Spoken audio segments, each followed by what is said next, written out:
My name is Mary Ann Bull, and I'm the curator at the Steilacoom Historical Museum. And also we have online Keith Snyder and Liz Brasher, who are going to be our co-Zoom hosts, and they will be monitoring the chat room as we go. I want to welcome you all to Understanding Hard Truths, the legacy of Indian boarding schools in Washington State and its moral claim on us. And your host for this talk is the Steilacoom Historical Museum Association. This talk is sponsored by a grant that is supported with ARPA funding provided by the Federal Institute of the Museum and Library Services, administered by the Library Services and Technology Act through the Washington State Library, which is a division of the Office of the Secretary of State. And we appreciate their funding to do this and some other diversity things that our museum has been accomplishing. The Steilacoom Museum is currently working to complete our formal land acknowledgement statement, but today we would like to acknowledge that our museum is on the ancestral lands of the Coast Salish peoples, particularly the Steilacoom tribe. Dr. Hopkins will be speaking, I believe, from the Puyallup area, which is the ancestral land of the Puyallup tribe. His work at St. Martin's University places him on the ancestral lands of the Nisqually tribe. We honor all these tribes as we bring you the story of the Indian boarding schools in Washington State, and we recognize how these tribes were all affected negatively by these schools and the government policies. Dr. Hopkins is a citizen of the Crow Creek Sioux tribe. He's a philosopher, author, and professor, and is in a unique position to evaluate, to inform, and to speak to our moral responsibilities. As an educator at a Catholic school, he will discuss the story of the Indian boarding schools and how each of us can find a way to empathize, understand, and move forward with the history of our past. I would like you all to please remain muted for the talk. And if you have any questions, you can put them in the chat as we go. They will be monitored. And then at the end, we can open it up for people to also speak a question if you have something that isn't in the chat. So Dr. Hopkins, I'd like to introduce you and let you go ahead with your talk. Thank you. Okay, thank you so much, Mary Ann. Can you hear me all? Everything good? Okay, well, so here's my dilemma. I just got done with COVID and isolation. I'm in my bedroom still, just to make sure that I'm, not affecting everybody. And of course, as I'm getting better, my allergies have kicked in. So I apologize if I sneeze or cough or something like that, and I'm in the middle of a sentence. I apologize ahead of time. Well, thanks, Mary Ann, for the discussions about considering what this topic is.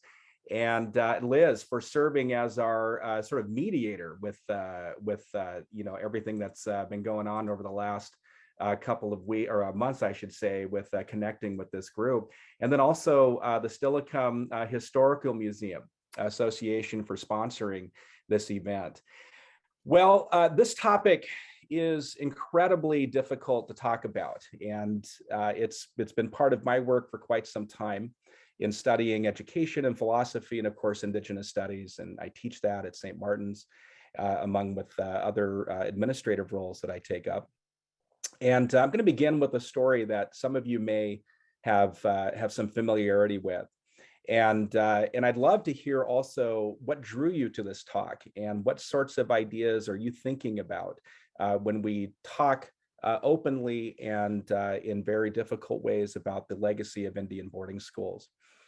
But I want to begin with news that broke last summer in 2021 about the discovery of the remains of at least 215 Indigenous children in a mass grave at the Kamloops Indian Residential School. This is located up in British Columbia.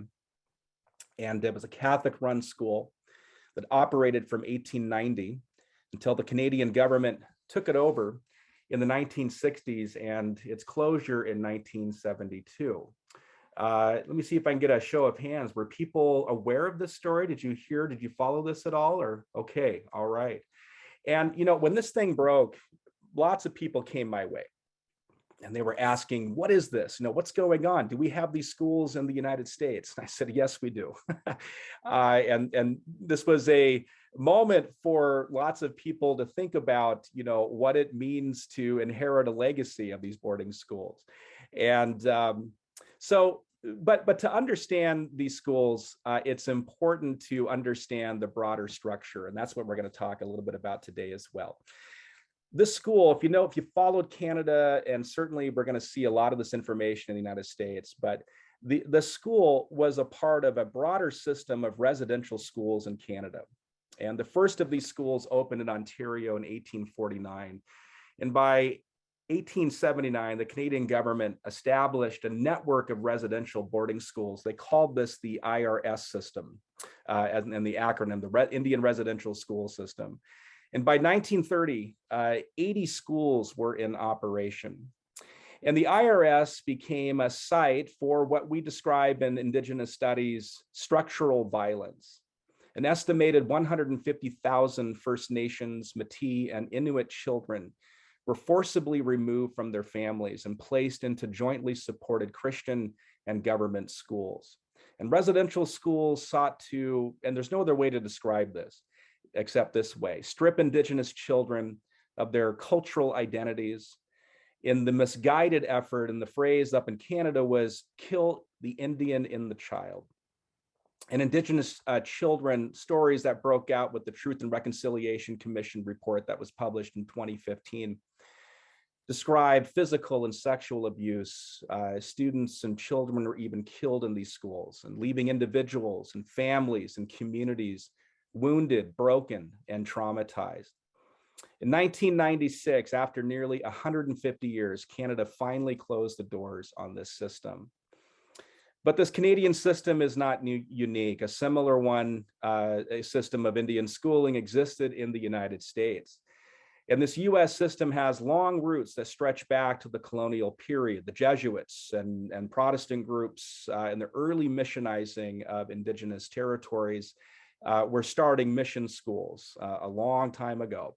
But the federal government's role began with the Indian Civilization Act of 1819, which allowed funding for missionaries to go into Native territories and start missions and schools and other projects.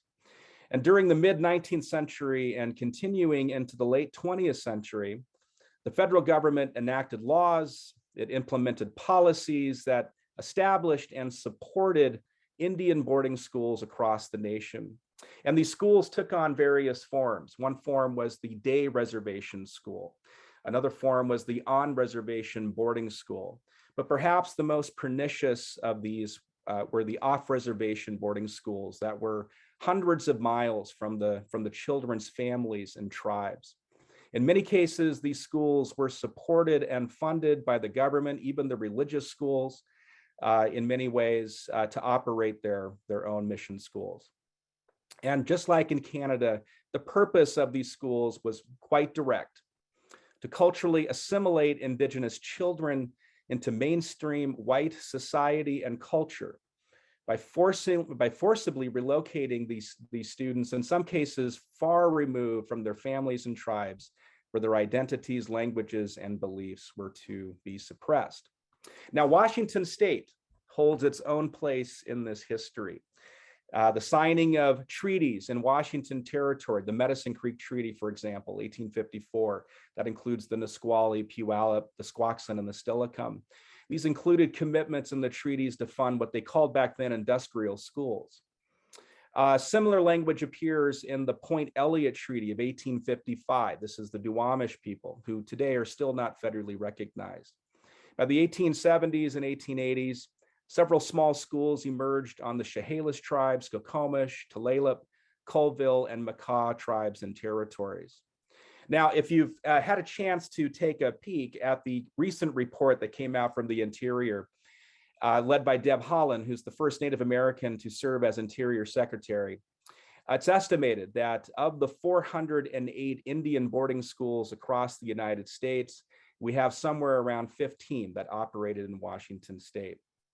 In fact, one of the first government-run boarding schools in the country was at Fort Simcoe in the Yakima Nation. It opened its doors in 1860. The school served as an on-reservation boarding school. It began, this is how the history kind of goes. It began as Catholic, but then when President Grant put forward his peace policy in 1870, I believe, or 1869, dates always elude me, Catholics were no longer in vogue. So these mission schools moved over to Protestant groups. And so went from the Catholic tradition and church over to the Methodist church until the government then takes it back over and it closed in 1922. So that story is simply a way to frame philosophically and ethically what I'm after in this research right now. I think every time I encounter somebody who's learning about this for the first time, it's just anecdotal, or students that I'm teaching in class, it's becoming more known, but still today I'm seeing a lot of surprise about the legacy of these Indian schools. And one of the questions that gets raised often is, what does this all mean for us? And the students are asking me constantly, what do I do about this? And so I've been putting thought to it and thinking about it from an education context, especially with what we mean by learning this history. And so what I want to do is just present very briefly and just on a surface level, what I take to be the philosophical problem at work here. So the discovery of remains of children should disturb a lot of us, right? We think about children as young as 4 or 5 years old being taken to these schools, never to see their families again. And this should be a devastating kind of thing for us when we hear these stories. The enduring presence of Washington State, right? We live in territories and places where these schools very much existed. If you're familiar with the Puyallup Nation, there's the Cushman School. There's St. George's Catholic School in Fife, the Tulalip School that was operating for a number of decades. And then those students get removed down to Cushman. And then when Cushman closes, they get removed down to Chemawa, which is the off-reservation boarding school in Oregon. But what these discoveries have for us is that they highlight what we're going to call colonizing violence and its aftermath experienced by Native peoples. A lot of talk in the report today. Deb Holland is speaking about the enduring legacy of the trauma that follows families and tribes because of these schools. And there's a whole bunch of work that's been done on this for decades and decades. But it discloses what we might call a hard truth about who we are as a nation and who we are as a society. Now, in philosophy, we like to define terms. I'm going to start defining terms for us as the presentation goes on. But the first one is, what's a hard truth? I asked my wife this not too long ago, and she gave me a really profound answer. I owe a lot to her, by the way. She said, well, it's something like this. And I kind of played with it, and here it is. Hard truths voice what we don't want to hear, but reveal what we must understand about ourselves and our world. And there's a lot more to say about that, and I'm going to unpack this. But a hard truth is kind of like a punch in the gut.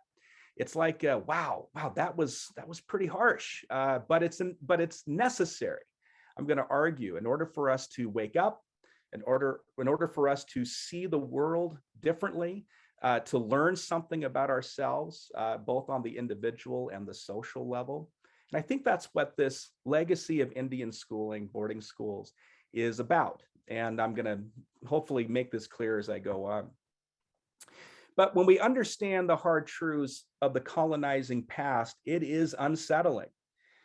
People are disturbed by this. It forces us to acknowledge that the nation state is complicit in colonizing violence. This nation state that values things like democracy, justice, rights, but in relationship to Indigenous peoples, these have not been afforded. And especially when you think about children, this is a devastating history to inherit. Understanding hard truths, it compels us to see how institutions like education, religion, politics, and that's just a few of them, played a direct and explicit role in the destruction of Indigenous life, and especially Native children. So the question I'm asking everybody I encounter, but also just in my research, is this: how should we understand these hard truths? Or put another way, What does it mean to understand these hard truths for those of us who are living in the present? So I'm going to get a little technical, so bear with me. And if you have questions, go ahead and put those in the chat. And I think some people are monitoring these questions if you need clarity. But I think we're going to reserve questions for the end about some of this, some of these ideas and this argument I'm making. But one way to understand hard truths is through what is called historical consciousness. Now, don't panic too much about that word. This basically is an in vogue word in the social studies literature, in K-12 systems, or in philosophy. We even use that term quite a bit. And it basically says something like this, that we can learn about the colonizing past as an object to be known. Okay, we learn about this past. Put it differently, as a historical object, like there's distance between the knower and the known. It's somehow in the past, right? There's an object out there to be analyzed and to be understood. I'll put that in quotes now. So we might analyze primary documents. We might read personal testimonies. If you're analyzing, like there's a lot of information out there on the Tulalip School. With how the Catholic Church started the Tulalip Mission School. Lots of personal testimonies because the priest who was there wrote journals, and he has all this wonderful documents that you can dig into and see what he was doing with the staff there, with the schools. You can read those personal testimonies. You might study the facts, the data, or the events of history and historical actors. But on this account, historical consciousness, understanding hard truths is a cognitive process. In philosophy, we would say something like an epistemological process. That is knowledge. It's about knowledge, the accumulation of knowledge and what we know and how we know it. And this process, this cognitive process, is achieved, right? It's something that is that you can perhaps even master. I do this with my students all the time. I present all kinds of data, and they have to write papers and they have to take exams on this information. But the aim is also, with historical consciousness, to cultivate empathy, where we want to think and feel with those who have suffered from this colonizing violence, this history. And we are moved by these stories, especially when they impact children. I can speak for myself, just being a father of 3. And coming within a Native family and knowing that grandparents and aunties and uncles on both sides of the families, for my wife and myself, went through boarding schools, went through mission schools, and they had no choice in this endeavor. In some cases, they were taken there at 4 or 5 years old. And that was just what happened to our families. And so when you read about these stories, you're moved by them. You have this emotional response, perhaps expressing moral outrage about their happening, and you seek to learn from the mistakes of the past and what we need to understand about them. So let me just give you an example. So I mentioned this already, the classes that I teach at St. Martin's, most of them are Indigenous or Native American studies related. And just like historical consciousness says, I present the data to my students. They learn about the Indian boarding school system. I also teach them about the broader system as well of U.S. Indigenous relations, the massacres, the relocations, the reservation creation, all the way through the 20th century, the various eras, the laws, the policies, and all those efforts that the federal government sought to eliminate Indigenous life and identity. So we might call these things like historical facts, or the history of it. And the students, at one point, they didn't know this history, at least from the research perspective. And as I get done with this, they're usually quite stunned or shocked or horrified by what it is we're teaching and we're learning together. So at one point they didn't know, but now at another point they know something about the colonizing past. And they feel outrage about this, frustrated by the fact that they didn't know. And I ask them, and it's almost like an inevitable sort of response when I get it from the students. I ask them, why are you so frustrated? What are you angry about? And they're angry at their teachers. They're angry at their education system that didn't teach them about this stuff. And they're saying, why am I learning about this now in college? Why didn't I get this when I was growing up? What's going on here? No one ever told me, is what one student said to me recently. No one ever told me this. So in this context, we would say they are knowing and they are feeling something about the colonizing past. And I think this is a really important thing to do. But I also want to identify a problem here, that the emphasis of historical consciousness on knowledge and empathy, it's important, but I'm going to argue that it's an insufficient approach to understanding the colonizing past. And I certainly agree. We have to know the facts, the documents, the testimonies of the past. We should cultivate empathy and we should feel moral outrage. I'm going to say a lot about that more in a bit. But these alone will not facilitate understanding hard truths. So in good old philosophical fashion, I got to make an argument. I'm going to draw from really smart people, people that have taught me over the years to help me understand and help us understand a little bit more what I'm talking about here. So one philosopher is Anne Chinnery. She teaches up in Canada, and she does a lot of work around historical consciousness studies and ethics and morality, especially around the Canadian First Nations peoples up there. And she says it this way. She says the past, the claim that the past, she says, calls us to come to terms with the impossibility of understanding. Okay? She argues that we need to challenge this idea that studying the events of history is an achievement or mastering an understanding of this history. For Chinnery, we never arrive at understanding hard truths of the past, the colonizing past. She says we must continually wrestle with them. And this is a way of saying that we can't treat the past like an object. We are entangled in it. We are informed by it. We can't escape it. And that means it has a moral claim on us, which I'll say a bit later.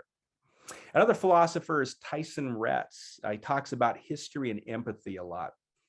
And he challenges historical consciousness, in particular the moves of empathy in this way, not necessarily the effective empathy, but empathy's move in this way, that we can somehow step outside of our present circumstances and say, well, that's the past. The past is over there, but to understand it, I got to get out of my present situation and feel and think with people who were living in those particular moments and times.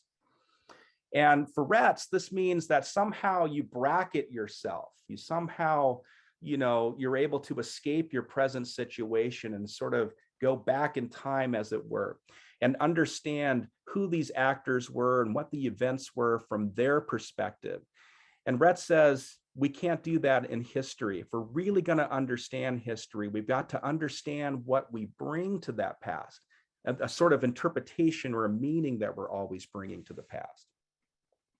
So taking up these two criticisms, what I'm trying to do in my current scholarship is explore the idea that understanding hard truths, they require us to engage in a learning process that disturbs our familiarity and comfort within what I'm going to call a settler colonial world.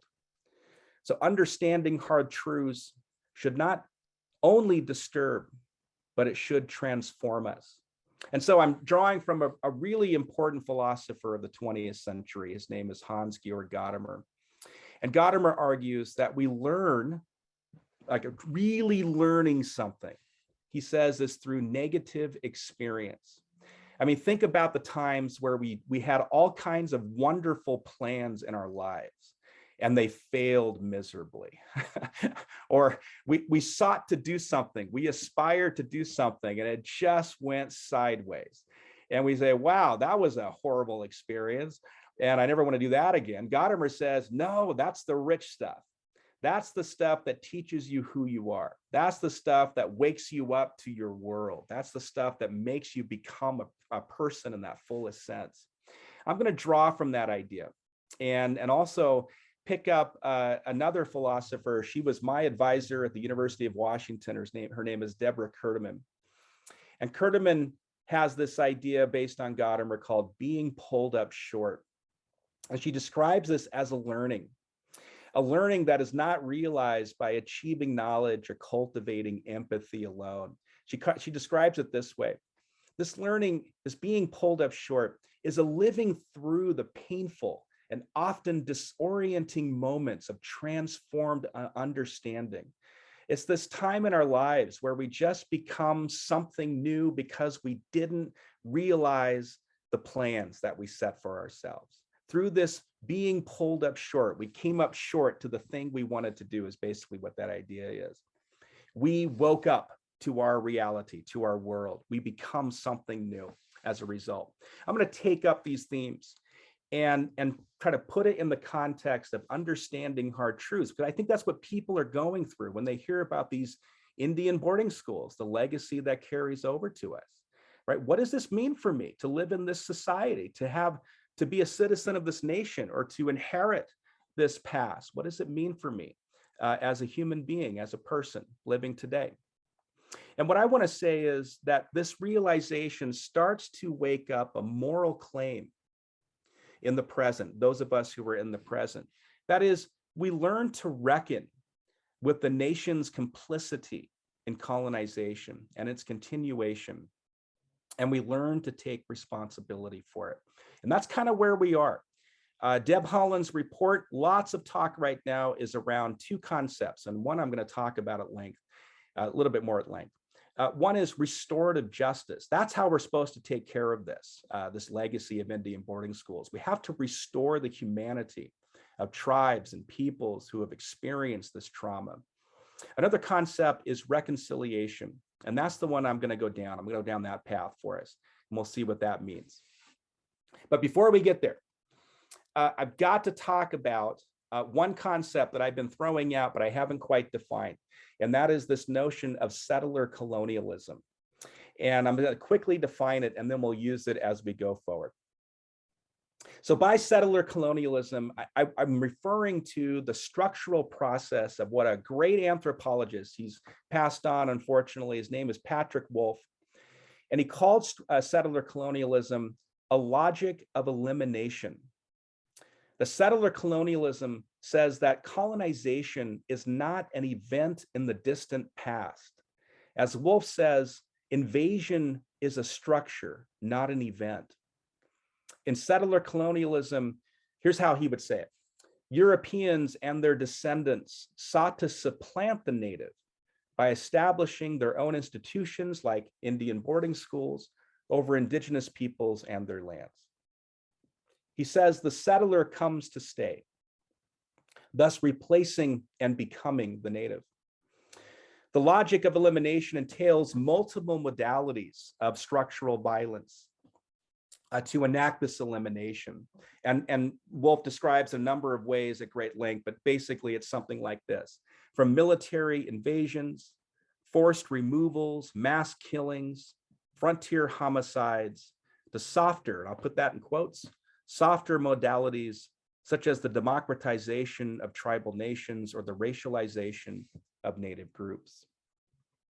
So settler colonialism, or its violence, if we want to say it that way, includes things like the outcomes would be loss of language, loss of lands, spiritualities, and cultures that resulted from missionizing of Christians, federal policies, Supreme Court decisions, education practices, schools, teaching curriculum, land invasions, and sacred site desecrations. That's what's happening more in the last couple of years that Native groups have been pointing to. This goes back to Standing Rock.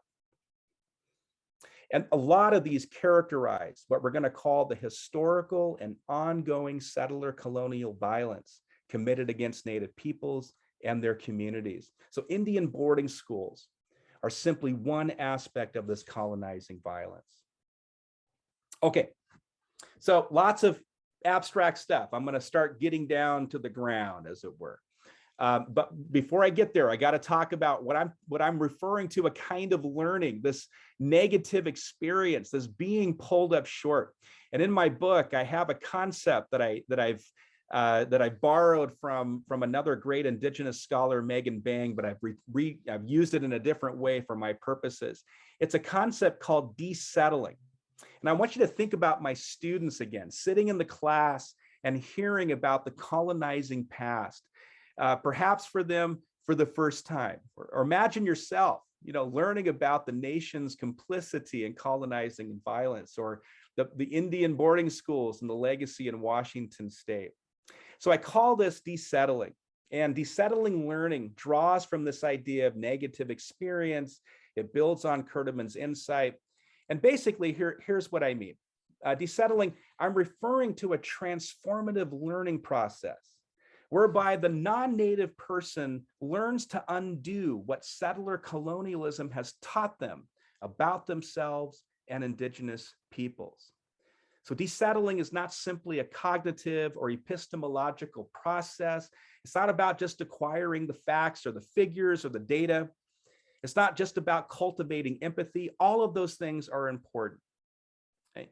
But it's about really getting a personal transformative learning process that exposes and disturbs one's preconceptions and assumptions about indigeneity, about tribal experience, about democracy, about what it means to live in a nation state, a democratic nation state with a certain set of values that we believe in and that we champion.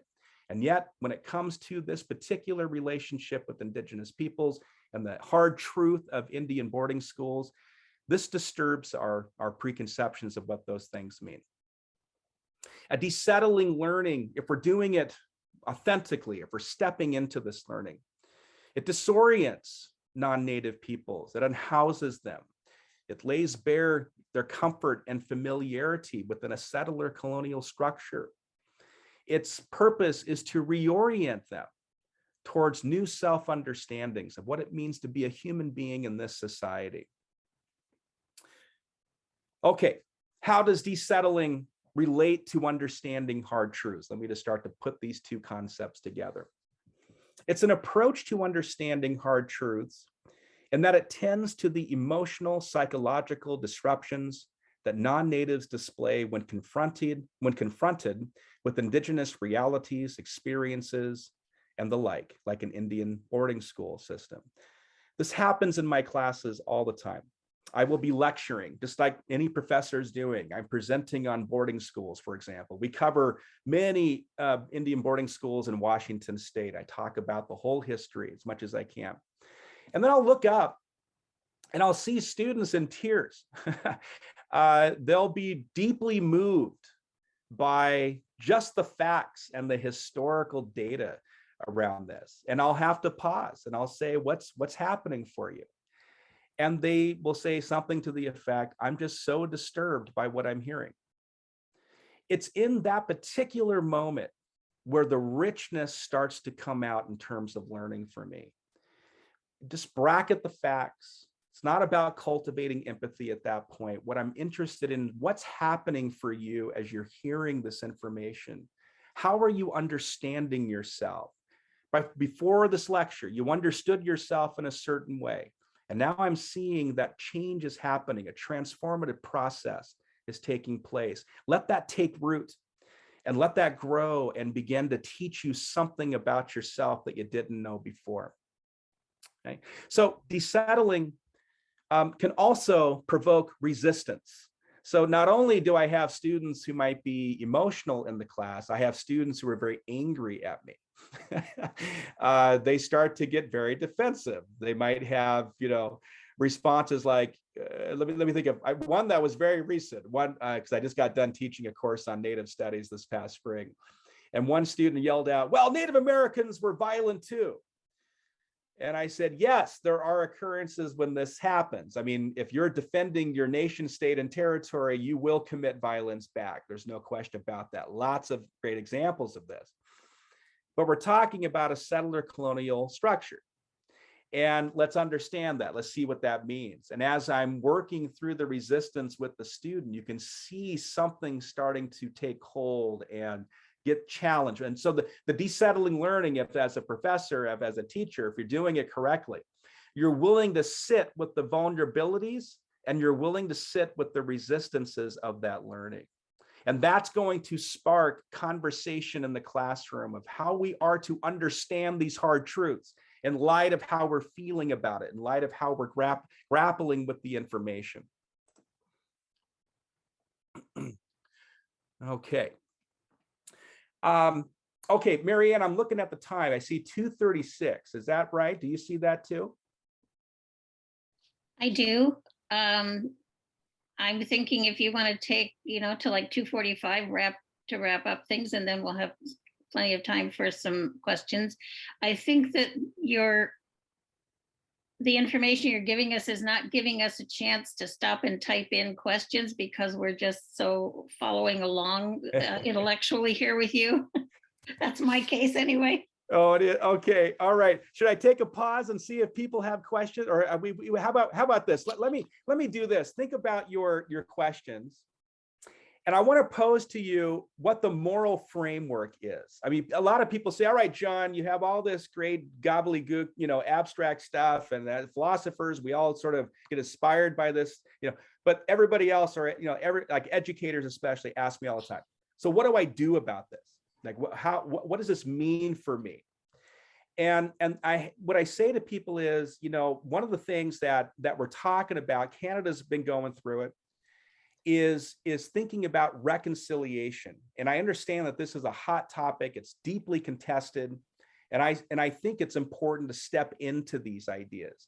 And for me, the politics of reconciliation presents a possible ethical framework for us in terms of the nation state, for people whose worlds are not the same, cultures, languages, etc. How are we to relate to each other? In the sense now that we understand this inheritance of Indian boarding schools. The politics of reconciliation, here's how I understand it. If we're going to engage in this process to reconcile, it is not about forgetting the past. It's not about even becoming friends or moving on or silencing Indigenous voices. Rather, it's about confronting that past, taking seriously the connection of the past to present day inequalities. And I understand reconciliation as an ongoing process by which Indigenous peoples and non-Indigenous peoples, groups, communities can build trust with each other, alliances. They can work towards the possibility of restoring relationships even in local communities. In some cases, healing can emerge. This is what Deb Holland's talking about. Healing can emerge between groups that have histories of violence. Okay. Now, reconciliation is a very difficult process, and it's been tried in several contexts. Australia, New Zealand, Canada would be the most recent for the democratic nation states. Let me offer a process for this. The first step is Indigenous voice has to come forward. We've got to create space for Indigenous peoples to tell their stories of marginalization, of violence and colonization. And the people who are part of the group, who inherit that legacy, the dominant group, the colonizing group, the job is to listen. The second step that we might take is that the group that benefits from the violence must acknowledge and repair the historical injustices. Think of reparative justice at this point. And a third step, which is one of the most difficult, is that the dominant group take responsibility and offer an apology. Now, if anybody's following Pope Francis, maybe you followed that you heard that he gave a formal apology to the First Nations, the Métis, and the Inuit at the Vatican. And this was a surprise to everybody because no one anticipated the apology to come. And Pope Francis comes out and he says, I am deeply sorry for the way my church treated your children and your people, your ancestors. Please accept my apology. Pope Francis will be touring Canada apparently this summer, I think into the fall, and he's going to be traveling around residential schools and reserves doing an apology. Now, I think apologies are important, but the claim that we're making is that reparative justice needs to happen. Got to do that reparations. So what does this look like if we're doing reparations? And here's the moral claim that I think this is making on us. Right. One step, which can be very local, reform the public school curriculum to include this colonizing history, primarily through the lens of Indigenous experience and knowledge. Okay? We're not teaching this stuff in schools. It's got to be taught. So when they get to my class, they're not shocked and disturbed by this new information. It's part of their overall experience, right? In K-12 system. I'm not exactly sure when that would start, but somewhere along the line. But you also have to prepare teachers. Teachers have to be knowledgeable and skilled in teaching this colonizing history. But I would say their preparation has to be through a desettling process. We got to document and detail the legacy of these boarding schools, certainly in Washington state. If you do any studies of this, very little has been written comprehensively on Washington state school or boarding schools. You really have to dig. I'm not a historian by training. I got dear friends who are wonderful historians. We need people to do that work, to really dig out and start to tell that story from a research perspective. And that's coming out with Deb Haaland stuff as well. But I think a number one strategy, and this is something that's really hard for people to get if you're not tribal, if you're not native, that the remains of these children that are still at these boarding schools need to be returned back to the tribes. My wife belongs to the Northern Arapaho tribe, and the tribe sent a delegation of elders and youth out to Carlisle Indian School to collect the remains of 4 ancestors. These were children, I think, around the age of 6 up to 9 years old. And they found the grave sites of these children's remains. And they brought them back to the tribe, and they were buried in 3 different locations. And at these burial sites, they did ceremonies, they sang songs, they did all the things that they would have done if they were there at the time of their death.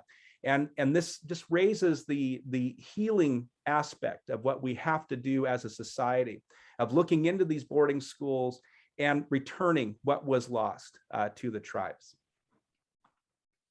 Okay, I see the time there. I think this might be, I didn't quite get to my activity. I apologize for that. I tend to speak longer than I wish. If we were in person, I probably would have stopped and read the room a little bit more and just said, hey, let's talk about this. But I want to get your thoughts. I want to see what you think. I want to hear what's going on for you. Any clarifying questions or just general takes? And let's have a conversation about it. We do have a few questions in the chat, Dr. Hopkins. All right. You think after 2 years of Zoom, I'd know how to do this. Let me see if I can do this now. Well, I can read it. I can read could you? Oh, yeah, great. Yeah. Please From do, Joe Liz. Lewis. Joe, thank you for tuning in this afternoon. Were there any students who completed the curriculum and became successful in the white man's world? Yeah, there's lots of examples of this, actually. One person you might want to dig into is Charles Eastman. I think if I understand the question right, just looking for examples of the way that Indigenous peoples have maybe navigated the complexity of white and native worlds. Absolutely. Charles Eastman, he was a Dakota man. He was taken to a boarding school at 15. Against his own wishes. His father had converted to Christianity. His father forced him to go to a Christian residential or boarding school. He then went to Dartmouth to earn a medical degree. He's one of the first Native Americans to earn a medical degree. He was a champion of citizenship. Native Americans did not become citizens until 1924. He was a champion of that. He also helped, prior to the Dawes Act, he was helping Senator Dawes get the tribes to buy into what was called the General Allotment Act, which was one of the most devastating things that happened to tribes.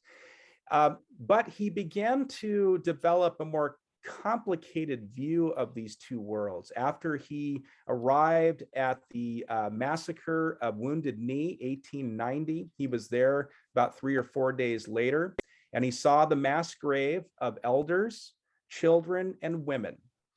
And he looked around and said, what am I doing? And he never let go. He wrote one book in 1910 called The Soul of an Indian, in which he documents, I love my way of life. But I was so fascinated by the white man's world. And he wrote it just like that. He was interested in medicine. He was interested in philosophy and literature. But he said his Dakota background always tugged at his heart. And he had this way of bringing these complicated, at times tense, worlds together. And he formulated a philosophy of life that said something to the effect, We are the first citizens of this nation, and we should be present just like every other group. He started numerous groups, what was eventually called the Pan-Indian group. He would grab natives from across the nation to do organization. And he was huge in politics. He was influencing lots of politicians at the time to support native rights. In other words, he existed in tense ways within multiple and complex worlds. If there's lots of books written on Eastman's work and his life. I highly recommend and just read his own work. He also wrote several books.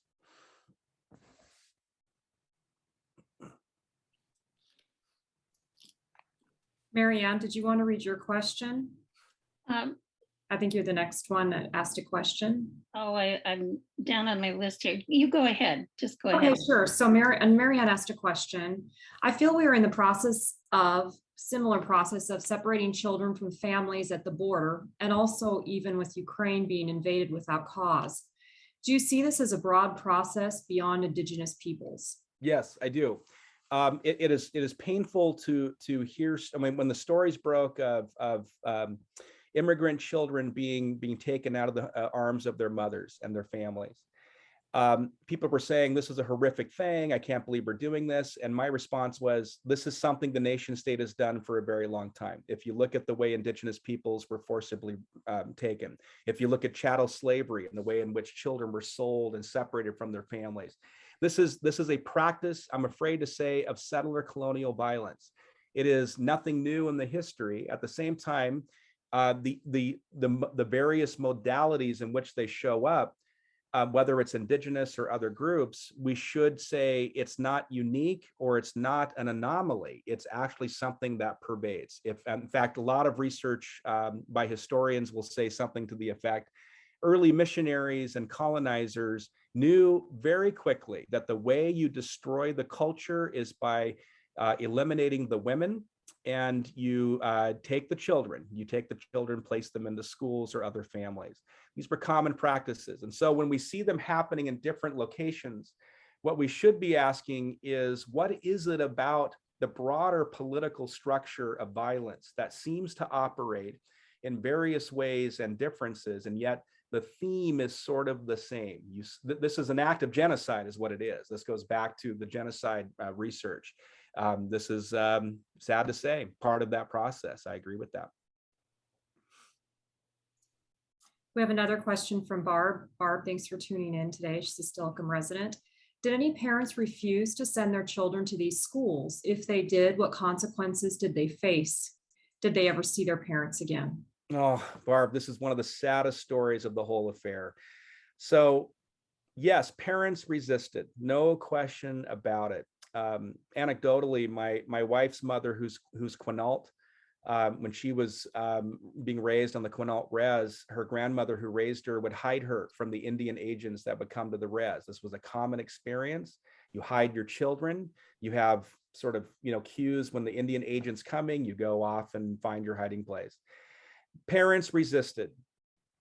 By the 1890s, the BIA, the Bureau of Indian Affairs, through various political support, they were able to pass laws that prohibited parents from resisting. And so the consequences of that was denying. So you got to imagine reservations at that time. These were more like internment camps. They weren't being massively killed like a concentration camp, but they behaved like internment and concentration camps that over time, like you starve the people, they end up dying. You take the children away. Things like this would happen. So laws that were passed, a parent could no longer hide their children or resist. If they did, they wouldn't receive food rations and other penalty. They would be imprisoned. In fact, there's a story of Hopi men who resisted their Hopi children being taken. They were all placed in Alcatraz. Alcatraz used to be a prison for native peoples. That's how Alcatraz started. So they were taken from their Hopi lands, and they said, no, we're not giving up our children. They decided to basically break the law, at the time. During that time, reservations had total power over indigenous life. To leave the res, you had to ask permission. To get the rations for food, you had to basically stand in line once a month. It's a very corrupt system that took place. All the traditional foods were basically destroyed, or they didn't have, Native groups didn't have access to that. So they were entirely dependent on the federal government's policies and practices, and to violate them, the consequences would be prison time, lack of food, or denied of food, or something like that. We have another comment or question from Dr. Ken Farmer, and he says a major aspect of what is different here is that for other cultures, we allowed them to hold on to at least some of their Italian or Irish or Polish or other identities while integrated into their American identity. With Native Americans, we tried to abolish their prior identity and equated doing so with integrating. Absolutely. In fact, assimilation and integration, these are common concepts. When it comes to indigenous peoples, it means it's not just, it's an elimination of yourself. To participate in it is to participate in your own cultural and linguistic destruction. At the same time, we argue in indigenous studies that these acts of assimilation, even if you find examples where parents or families were actively sending their children to boarding schools, it's important to think of these as forms of survival and resistance. And the term that I use in my own work is called survivance, or the indigenous voice of survivance. This is when indigenous peoples understand there are certain times that are so oppressive, so colonizing, so violent, that in order to survive that particular moment and time, you have to participate in the violent structure. This is not an acquiescence that you're assimilating into it. You are trying to survive by, you are surviving to ensure your culture and identity continue.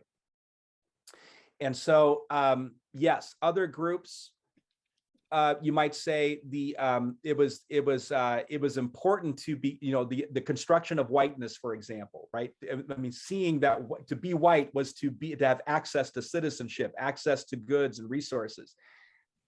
For Native peoples, it was an active reduction or suppression of that culture and identity to force you to become white, but it never happened, right? Even lots of examples here, even though Native peoples were participating in democratic structures of tribal governance in the early 20th century, still couldn't participate in voting, still couldn't participate in the basic structural rights. Assimilation never took hold. And then, like anecdotally, like in my own family, my great-grandfather, who was considered a holy man on my tribe, he was a Mormon by day and a holy man by night. Somehow, some way, he figured out how to basically fool everybody he was, I mean, you can see him. I looked him up in Salt Lake. I went to look up his story. He became pretty high in the Mormon church, but underlying all that, he was keeping the practices of our Dakota tradition alive. He was a fluent speaker. He never stopped speaking the language. He taught his children, and then eventually his grandchildren, my father, to practice these things as well. It's a very difficult story, but how we maintain ourselves is another fascinating part of this whole story. We have another question from Marianne. Do records exist of the names and identities of the children? That's what the volumes of the Deb Haaland report are meant to do. Sad to say. Now I have to say this, I probably didn't say it clearly enough. Tribal people, we've known this story for a very long time. None of this is new to us, right? We grew up with the boarding schools literally right down our communities, and we all knew who went through them. And my wife's side, all the family a generation ago, they had to go through St. Stephen's Mission on the Arapaho tribe. That it was a non-starter. That's where you went, and that's where you lived until you graduated. And sadly, some groups keep really good records. Other groups, we don't know of these names at all. And part of the report that Haaland is doing is trying to get the documents. This is what the BIA failed so miserably at, is preserving these names. And so you'll go to grave sites. This is what happened at Carlisle. Carlisle will have no name of the child, but there'll be a site. And by the records, you don't know if this is the actual child, or at some point, I mean, even the grave site moved. The government went in, the base wanted that land again. They had to move the grave site. And so they don't even know if the correspondence from that grave site to the other one is the same one, same child. So we don't know this, and this is why this record keeping or retrieving these records is going to be such an important part of this process of truth telling and reconciliation if we go there. If we don't know what the hard truth is, then how is it that we can, in my case, the way that I'm saying it, learn from this, but also just the basic facts need to be known. That's what we're struggling to figure out. I do want to be cognizant of the time. It is 2:57, but I will read at least one more question from Pat Schaefer. In reparation, why not have the benefited folks give back the tribal land they're living on when that is the case? Yeah, there's a big movement right now that all of you should be aware of. It's called Land Back. And the irony of some of this is pretty thick, right? So take the Nisqually people. You know, the Nisqually lands ran from the Puget Sound all the way to Mount Rainier, and over a generation or so was whittled down to basically a couple of square miles. And in order to build the tribe, they have to buy back the land that was systematically taken from them. Tribes are doing this across the nation.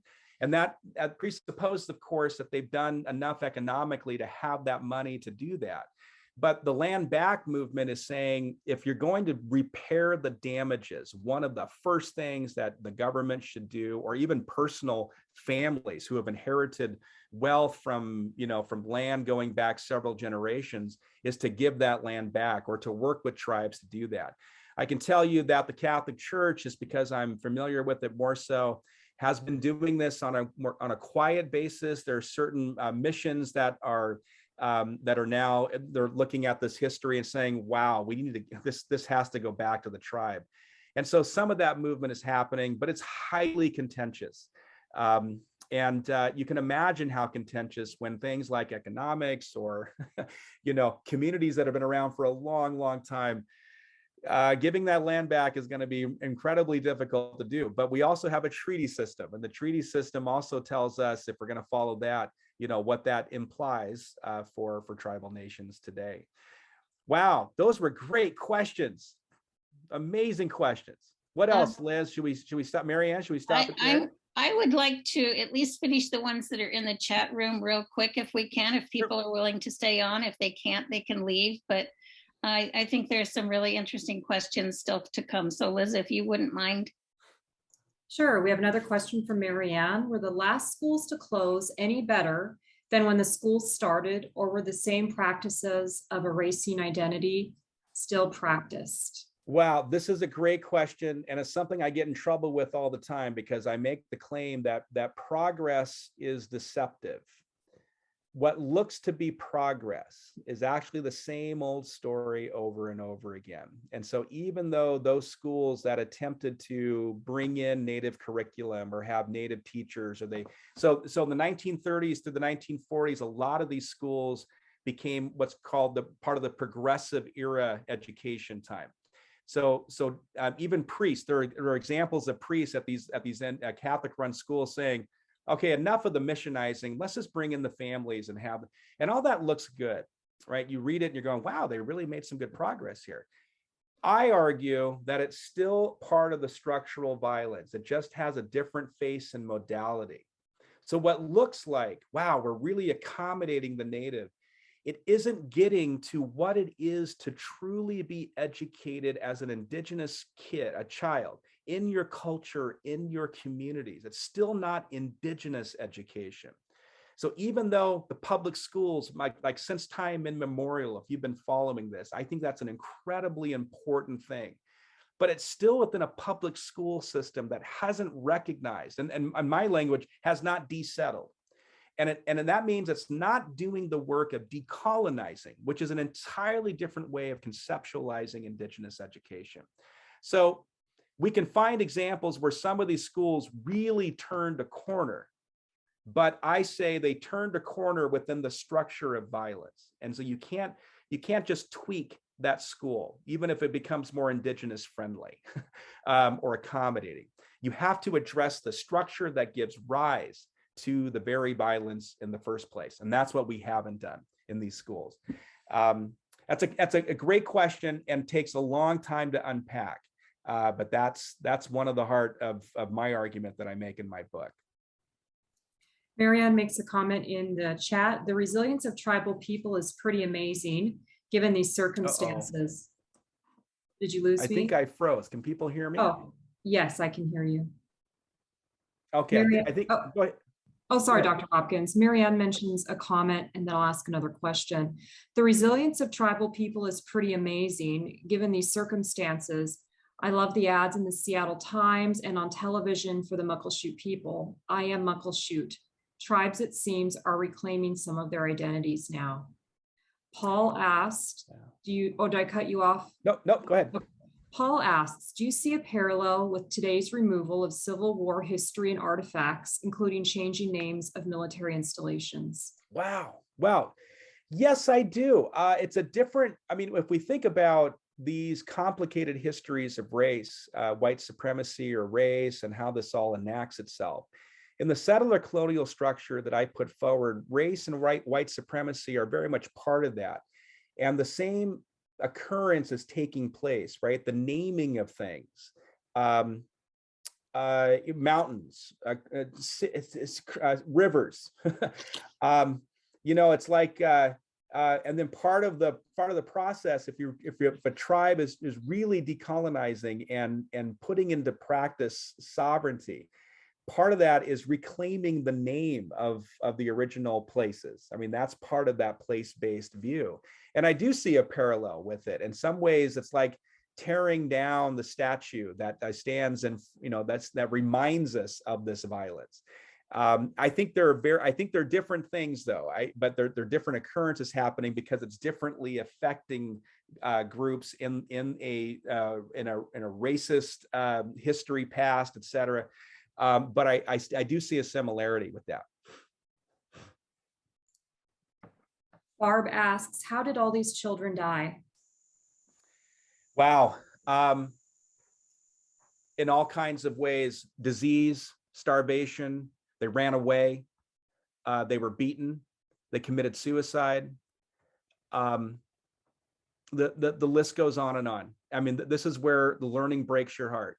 And when you read these stories, and even teachers who are over the time who genuinely might have cared for these children, there's some cases where that is happening. You can feel the pain even in the teachers' letters. In some cases, we don't know. We literally have no idea how these children died, but we have the usual suspects. I mean, a lot of these places were cold places. They didn't have the sustenance. An example would be my father-in-law who passed away in 2004. He went through the St. Stephen's mission in the 20s and 30s. And he said, we were so hungry that we would sneak downstairs in the middle of the night and out of the garbage pull out potato skins and eat the potato skins. And when he told me that story, I said, he said it laughing, like he was coping with that past. And I thought, wow, I mean, the trauma.